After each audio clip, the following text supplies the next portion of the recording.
ചില പുസ്തകങ്ങളുണ്ട്, അവ ലോകത്തിന്റെ ഗതി തന്നെ മാറ്റിമറിക്കും. അത്തരത്തിലൊന്നാണ് കാൾ മാർക്സിന്റെ ദാസ് ക്യാപിറ്റൽ. ഇന്നും ലോകമെമ്പാടും ചർച്ച ചെയ്യപ്പെടുന്ന, കോടിളക്കങ്ങൾ സൃഷ്ടിക്കുന്ന ആ പുസ്തകത്തിന്റെ ഉള്ളൊറകളിലേക്ക് നമുക്കൊന്ന് സഞ്ചരിക്കാം. ഒന്ന് ആലോചിച്ചു നോക്കൂ, 1.5 നൂറ്റാണ്ടിനു മുൻപ് പ്രസിദ്ധീകരിച്ച ഒരു പുസ്തകം. എന്നിട്ടും എന്തുകൊണ്ടാണ് സാമ്പത്തിക രാഷ്ട്രീയ ചർച്ചകളിലും എന്തിന് നമ്മുടെ സാധാരണ സംഭാഷണങ്ങളിൽ പോലും ദാസ് ക്യാപിറ്റൽ ഇന്നും ഇത്രയധികം സ്വാധീനം ചെലുത്തുന്നത്? ആ ചോദ്യത്തിന്റെ ഉത്തരമാണ് നമ്മളിന്ന് തേടുന്നത്. ദാസ് ക്യാപിറ്റൽ എന്ന് കേൾക്കുമ്പോൾ അതൊരു വരണ്ട സാമ്പത്തികശാസ്ത്ര പുസ്തകമാണെന്ന് പലരും നനിക്കാം. എന്നാൽ അങ്ങനെയല്ല. മുതലാളിത്തം എന്ന സാമ്പത്തിക വ്യവസ്ഥയുടെ ഒരു ബ്ലൂ പ്രിന്റ്, ഒരു എക്സ്റേ റിപ്പോർട്ടാണ് മാർക്സ് അതിലൂടെ വരച്ചു കാട്ടുന്നത്. അതെങ്ങനെ പ്രവർത്തിക്കുന്നു, സമൂഹത്തെ എങ്ങനെ ബാധിക്കുന്നു എന്നതിൻ്റെ ആഴത്തിലുള്ള ഒരു കീറിമുറിക്കൽ. അപ്പോൾ ഈ പുസ്തകം എഴുതുമ്പോൾ മാർക്സിന്റെ പ്രധാന ലക്ഷ്യങ്ങൾ എന്തൊക്കെയായിരുന്നു? 3 കാര്യങ്ങൾ. ഒന്നാമതായി, മുതലാളിത്തം എന്നത് തൊഴിലാളികളെ ചൂഷണം ചെയ്താണ് കെട്ടിപ്പടുത്തിരിക്കുന്നതെന്ന് തുറന്നു കാട്ടുക. രണ്ടാമത്, നമ്മൾ കാണുന്ന ഈ ഭീമമായ സമ്പത്തൊക്കെ എവിടെ നിന്നാണ് വരുന്നതെന്ന് കൃത്യമായി പറയുക. അതായത് ഭൂരിപക്ഷം വരുന്ന സാധാരണക്കാരുടെ അധ്വാനത്തിൽ നിന്ന്. മൂന്നാമത്തേതും ഏറ്റവും പ്രധാനപ്പെട്ടതുമായ വാദം, ഈ വ്യവസ്ഥിതി ഒരിക്കലും ശാശ്വതമല്ല, അതിൻ്റെ ഉള്ളിൽ തന്നെ അതിൻ്റെ തകർച്ചയുടെ കാരണങ്ങളുമുണ്ട് എന്നതായിരുന്നു. ശരി, അങ്ങനെയെങ്കിൽ എവിടെ നിന്നാണ് ഈ ലാഭം വരുന്നത്? പണത്തിൻ്റെ യഥാർത്ഥ ഉറവിടം എന്താണ്? മാർക്സിന്റെ സിദ്ധാന്തത്തിന്റെ ഹൃദയഭാഗത്തേക്കാണ് നമ്മളിനി പോകുന്നത്. ഇത് വളരെ പ്രധാനപ്പെട്ടതാണ്. മാർക്സ് തുടങ്ങുന്നത് വളരെ സിമ്പിളായൊരു കാര്യത്തിൽ നിന്നാണ്. നമ്മൾ ദിവസവും കാണുന്ന, വാങ്ങുന്ന, വിൽക്കുന്ന സാധനങ്ങളിൽ നിന്ന്. അതിനെയാണ് അദ്ദേഹം ചരക്ക് അഥവാ കൊമോഡിറ്റി എന്ന് വിളിക്കുന്നത്. ഒരു പേന, ഒരു ഫോൺ, നമ്മൾ കഴിക്കുന്ന ഭക്ഷണം, വിൽക്കാൻ വേണ്ടി ഉണ്ടാക്കുന്ന എന്ത് സാധനവും ഒരു ചരക്കാണ്. വളരെ ലളിതം അല്ലേ? പക്ഷേ ഇവിടെയാണ് മാർക്സിന്റെ ആദ്യത്തെ പ്രധാനപ്പെട്ടൊരു നിരീക്ഷണം വരുന്നത്. അദ്ദേഹം പറയുന്നു, എല്ലാ ചരക്കിനും 2 വശങ്ങളുണ്ട്, അല്ലെങ്കിൽ 2 മുഖങ്ങളുണ്ട്. ഒന്ന് അതിൻ്റെ ഉപയോഗമൂല്യം, അതായത് അതുകൊണ്ട് എന്ത് പ്രയോജനം ഉണ്ട് എന്നത്. 2 അതിൻ്റെ വിനിമയമൂല്യം, സിമ്പിളായി പറഞ്ഞാൽ കടയിൽ നമ്മൾ കൊടുക്കുന്ന വില. അപ്പോൾ ഒരു ചോദ്യം വരാം, ഈ വിനിമയമൂല്യം, അതായത് വില, എങ്ങനെയാണ് തീരുമാനിക്കുന്നത്? എന്തുകൊണ്ടാണ് 1 കിലോ സ്വർണത്തിന് 1 ലിറ്റർ വെള്ളത്തേക്കാൾ ഇത്രയധികം വില വരുന്നത്? മാർക്സിന്റെ ഉത്തരം ഇതാണ്. ഒരു സാധനം ഉണ്ടാക്കാൻ ആവശ്യമായി വരുന്ന മനുഷ്യാധ്വാനമാണ് അതിന്റെ മൂല്യം തീരുമാനിക്കുന്നത്. ഇതാണ് അദ്ദേഹത്തിന്റെ വളരെ പ്രശസ്തമായ അധ്വാനമൂല്യ സിദ്ധാന്തം. ശരി, അത് സമ്മതിച്ചാൽ നമ്മൾ വളരെ കുഴപ്പിക്കുന്നൊരു ചോദ്യത്തിന് മുന്നിലെത്തും. ഒരു വസ്തുവിന്റെ മുഴുവൻ മൂല്യവും അത് ഉണ്ടാക്കാനെടുത്ത അധ്വാനമാണെങ്കിൽ ഫാക്ടറി ഉടമയ്ക്ക്, അതായത് മുതലാളിക്ക്, ലാഭം എവിടെ നിന്നാണ് കിട്ടുന്നത്? പണിയെടുക്കാത്ത അയാൾക്ക് എങ്ങനെ പണം കിട്ടുന്നു? ഈ വലിയ ചോദ്യത്തിനുള്ള മാർക്സിന്റെ ഉത്തരമാണ് ഒരൊറ്റ വാക്കിൽ പറഞ്ഞാൽ മിച്ചമൂല്യം അഥവാ സർപ്ലസ് വാല്യൂ. മുതലാളിത്തത്തിന്റെ മുഴുവൻ രഹസ്യവും ഈ ഒരൊറ്റ ആശയത്തിൽ ഒളിഞ്ഞിരിപ്പുണ്ടെന്നാണ് അദ്ദേഹം പറയുന്നത്. എന്താണിത്? തൊഴിലാളിക്ക് കൂലിയായി കിട്ടുന്നതിനു മുകളിൽ അയാൾ ഉണ്ടാക്കുന്ന അധിക മൂല്യം. ഇതാണ് ലാഭത്തിന്റെ യഥാർത്ഥ ഉറവിടം. ഇതെങ്ങനെയാണ് പ്രവർത്തിക്കുന്നതെന്ന് നമുക്ക് നോക്കാം. വളരെ സിമ്പിളാണ്.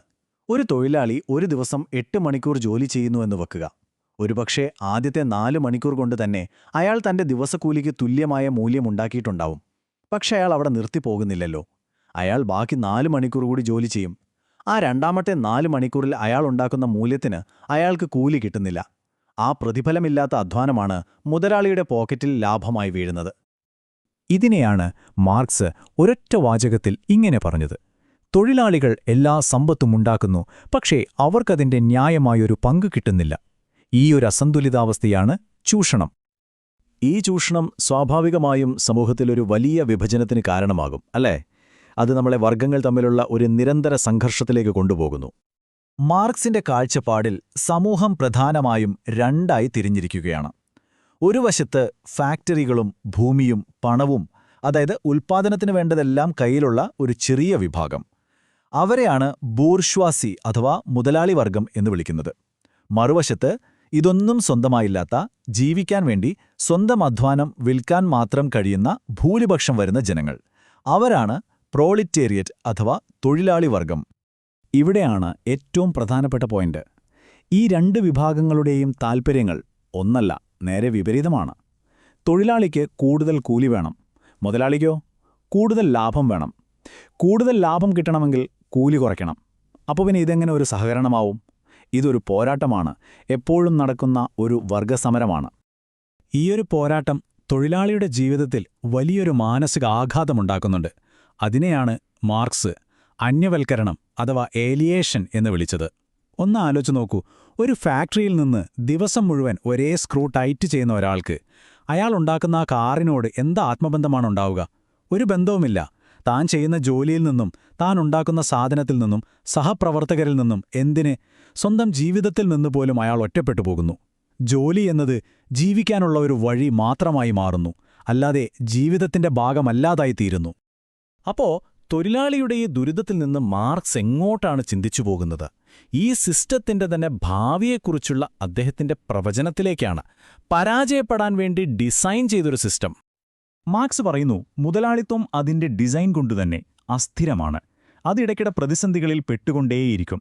ഉദാഹരണത്തിന്, ലാഭം കൂട്ടാൻ വേണ്ടി കമ്പനികൾ സാധനങ്ങൾ ഒരുപാടുണ്ടാക്കിക്കൂട്ടും. പക്ഷെ തൊഴിലാളികളുടെ കയ്യിൽ അത് വാങ്ങാനുള്ള പണം കാണില്ല. ഇതിനെയാണ് അമിതോൽപാദന പ്രതിസന്ധി എന്ന് പറയുന്നത്. അതുപോലെ തൊഴിലില്ലായ്മയും സാമ്പത്തിക മാന്ദ്യവുമൊക്കെ ഈ സിസ്റ്റത്തിന്റെ ഒരു ഭാഗം തന്നെയായിരിക്കുമെന്ന് അദ്ദേഹം വാദിച്ചു. അപ്പോ ഈ പ്രതിസന്ധികൾ ഇങ്ങനെ ആവർത്തിച്ചു വരുമ്പോൾ എന്തു സംഭവിക്കും?